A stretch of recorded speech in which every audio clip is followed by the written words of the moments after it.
चरणों में तथा अविन बाबू के श्री चरणों में असंख्य कोटि प्रणाम निवेदन करते हुए ठाकुर जी पूर्ण ब्रह्म नारायण ठाकुर जी का लीला हर पल में, हर क्षण में, हर क्षेत्र में इतने भरा हुआ है कि लास्ट में अब श्रुति लेखक जब प्रफुल्ल दा आया तो बोले सभी बात लिख के रखना। तो जब 20 घंटा सोने के टाइम छोड़ देते थे, फिर सुबह से रात तक खाता कलम लेके तैयार थे। कुछ भी बात बोलते थे, आलोचना प्रसंग, कथा प्रसंग, ऐसा करके बहुत सारे खंड निकाला। अभी तक बहुत जमा हुआ है, निकलेगा। तो सब संपदा है हम लोगों के लिए। ठाकुर जी स्नान कर रहे थे एक दिन। रोज ही स्नान करने के समय स्थानीय जितना गृह है, सब छोटा-छोटा बर्तन, कटोरी, गिलास, कप, बाटी लेके दौड़ता है। बोले ठाकुर जी स्नान करेंगे, हम लोग देखेंगे। बोले स्नान करने में देखना क्या है? ये तो गुप्त रूप में स्नान करना होता है। ये तो सब आदमी को लेके बड़ी मुश्किल हर जगह ठाकुर जी को डिस्टर्ब करता है। ऐसा सोच रहा है सत्संग का सेक्रेटरी नवनी गोपाल चक्रवर्ती दाने।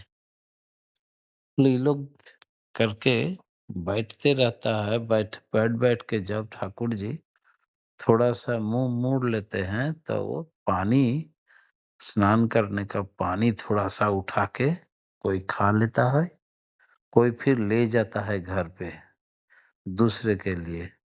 इसमें से सारी बीमारी ठीक हो जाता है।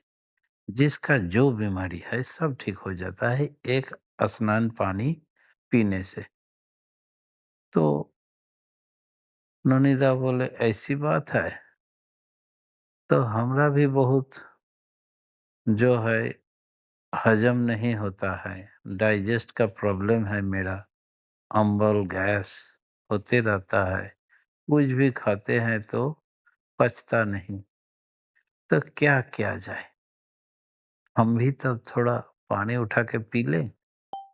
तो फिर सोच रहा है, हम तो शिक्षित आदमी हैं, ये लोग सब मूर्ख है, तो ये तो हाइजेनिक है। क्योंकि स्नान करते हुए समय ठाकुर जी पेशाब भी अगर कर देता है तो वो पेशाब भी पी लेता है ये लोग। इसमें से सब तो हानि हो जाएगा। उसमें तो रोग जीवाणु निकलता है, तो ये तो हाइजेनिक हो जाएगा, शरीर के लिए हानिदायक है। ऐसा सोचते रहा। ठाकुर जी उस समय स्नान करने के बाद गमछे से माथा पोंछ रहे थे। पूछते हुए ठाकुर जी बोल रहा है, सुन लो नोनी गोपाल, जो ब्रह्म है उनका पेशाब भी अगर है तो वो ब्रह्म ही है, हानि नहीं दायक है, सब कुछ फायदा करने वाले हैं। जैसे बोल दिया बेचारा बहुत शर्मा गए। मेरा मन की सारी बात कैसे मालूम हो जाता है ठाकुर जी को। तुरंत बिना पूछे हुए थोड़ा सा पानी उठा के मुंह में डाल लिया और उस दिन से जो अम्बल, गैस ये सब दूर हट गया। आज तक नोनिदा हमको बोल रहे थे जब तक वो जीवित थे, बोले अब कभी नहीं हमको अम्बल गैस हुआ था। बिना पचा हुआ ऐसा कोई कुछ नहीं घटा। रोज फर्स्ट क्लास हजम हो जाता था, कोई दिक्कत नहीं था। तो हमारा मन का बातें सारी ठाकुर जी को कैसे मालूम हो जाता है। बहुतों आदमी आँख से नहीं देख पाता, छानी पड़ गया तो चरणामृत लेके आँख में 2 बूंद करके डाल देते थे। कुछ दिन के बाद आँख साफ हो गया। ये कैसे संभव? इसमें क्या-क्या दवा है? यही सोचने पड़ गया। सेक्रेटरी साहब ने, अच्छा किसी का पैर फूल गया, तो किसी का बुखार आया, छूट नहीं रहा है। सब इसी चरणामृत तो स्नान का पानी पी लेने से छूट जाता है, ठीक हो जाता है। तो इसमें क्या है?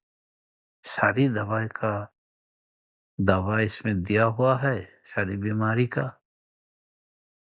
यही सोच रहा है। ठाकुर जी ने हँसने लगे। बोले जहाँ नाम से सब कुछ सृष्टि हुआ है, नाम होता है वाइब्रेशन। उसी स्पंदन का पानी पी लेने से सस्तनी का पानी जैसे सारी बीमारी का औषधि बनता है, इस तरह जो जिनका दृष्टि में, जिनका हर पल, हर साँस, हर क्षेत्रों में नाम निकल रहा है, नाम का स्पंदन निकल रहा है, उसका पानी भी वाइब्रेट हो जाता है, शुद्ध हो जाता है। उस पानी पी लेने से सारी बीमारी खत्म हो जाता है, रोग जीवाणु खत्म हो जाता है। ये तो बहुत बड़ा विज्ञान है इसके पीछे। हम लोग कोई जानते नहीं है। मरा आदमी अगर जीवित हो सकता है, तो हम लोग का जितना रोग जीवाणु है, सब खत्म क्यों नहीं होगा? सारी बीमारी का दवा है उसी में। तो निदा का एकदम क्लियर कंसेप्शन आ गया। बोले ऐसा करके धीरे-धीरे ठाकुर जी का संग करते-करते ठाकुर जी का संबंध में पूर्ण ज्ञान प्राप्ति हुआ। अगर संग ना करते तो हमरा अधूरा ज्ञान रह जाता। परम प्रेममय श्री श्री ठाकुर जी ने बोला, हर किसी को पूर्ण ज्ञान प्राप्ति के लिए साधु संग करना ज़रूरी है, आचार्य संग करना ज़रूरी है, नहीं तो आधा-अधूरा रह जाएगा। परम प्रेममय श्री श्री ठाकुर जी का सर्विक कल्याण, सबका सर्विक कल्याण कामना करते हुए मेरा प्रवचन यहीं विराम देता हूँ। जय